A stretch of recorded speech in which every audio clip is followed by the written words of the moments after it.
இப்போ எனக்கு ஒரு வழி தான் இருக்கு. நீ தமிழில் குடமுழுக்கு செய்யலை, தமிழில் ஓதலை, மாற்று வழி ஒன்றே ஒன்று தான். இன்னைக்கு கூடி ஒரு முன்னோட்டம் காட்டியிருக்கேன். அதே 7ஆம் தேதி மொத்த பேரும் திரண்டு வந்து என்ன பண்ணுவேன்னு பொறுமையாரு முருகன் கோயிலை சுற்றி முற்றுகையிடுவேன்.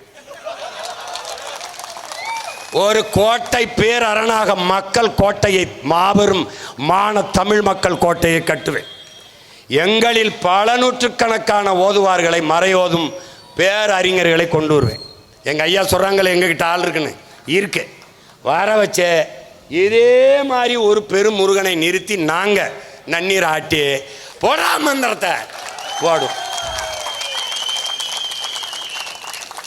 எல்லாம் என் பிள்ளைய ஆடுறவன் ஆடலாம், காவடி தூக்குறவன் தூக்கலாம், வேல் குத்தி ஆடுறவன் ஆடலாம், ஆடுவோம்டா. வேல் வேல் வெற்றி வேல் ஆடுவோம்.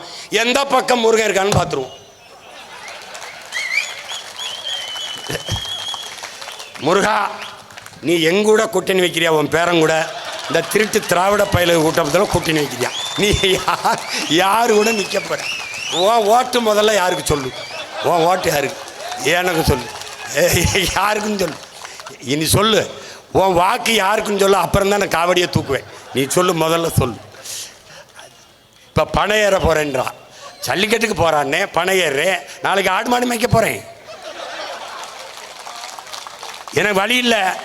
என் தம்பி கூப்பிட்டுக்கிட்டு இருக்கான், ஒரு தடவை கடலுக்கு போவான்னு. நான் போவேன், ராத்திரியில் அவனோட போவேன்.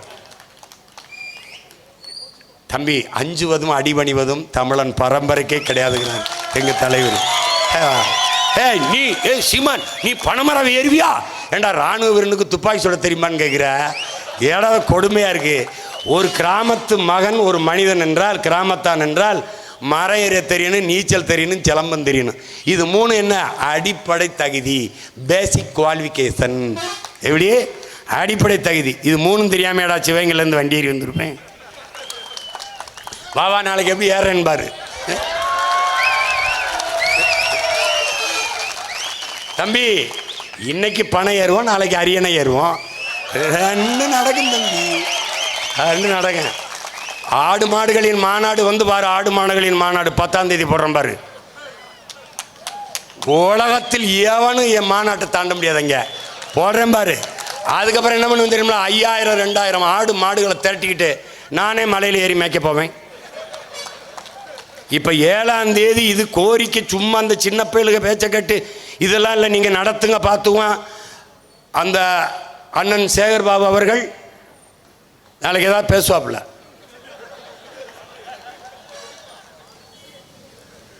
இந்த திருவண்ணாமலை கோயிலை முழுக்க ஆந்திராவுக்கு மாற்றி பட்டா போட்டு கொடுத்துட்டிய.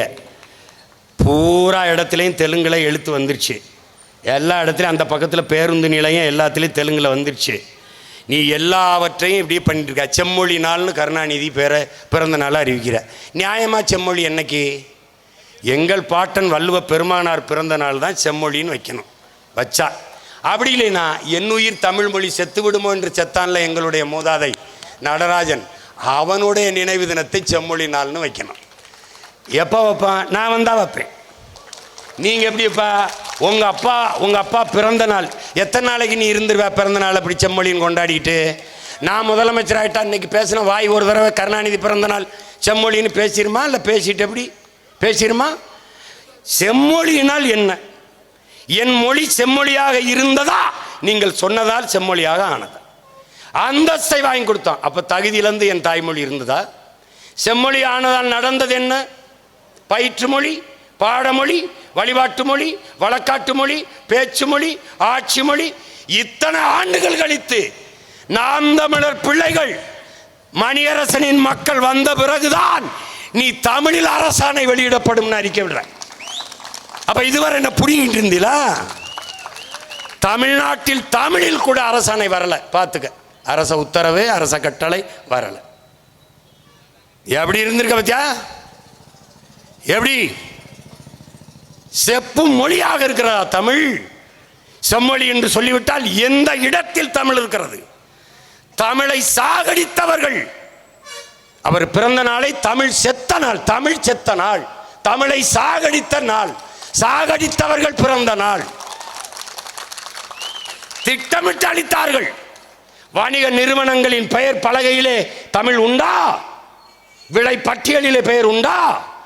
நாட்டின் முதலமைச்சர், தமிழ்நாட்டின் முதலமைச்சர், தமிழ்நாடு அரசு போக்குவரத்து என்று எழுத முடியவில்லை. அரசு எந்த அரசு? கர்நாடக அரசா, கேரளா அரசா, இல்ல ஆந்திர அரசா? எந்த அரசு?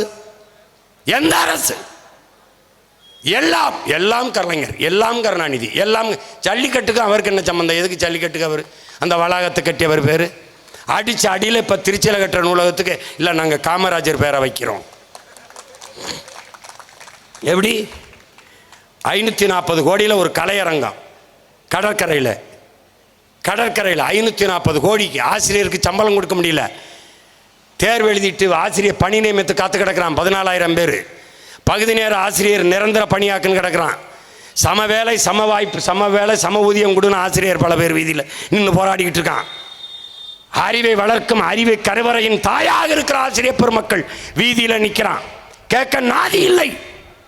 540 கோடிக்கு இங்கே அதற்கு இதற்கு செம்மொழினால் எல்லாவற்றையும் அவர் பெயரை தள்ளி தள்ளி ஒரு வருங்கால தலைமுறை இவர்தான் எல்லாம் போல இருக்கு. இப்படித்தானடா என் உடன் பிறந்தானே இந்த பொது பித்தியிலே இவே ராமசாமியை கட்டமைத்தான்.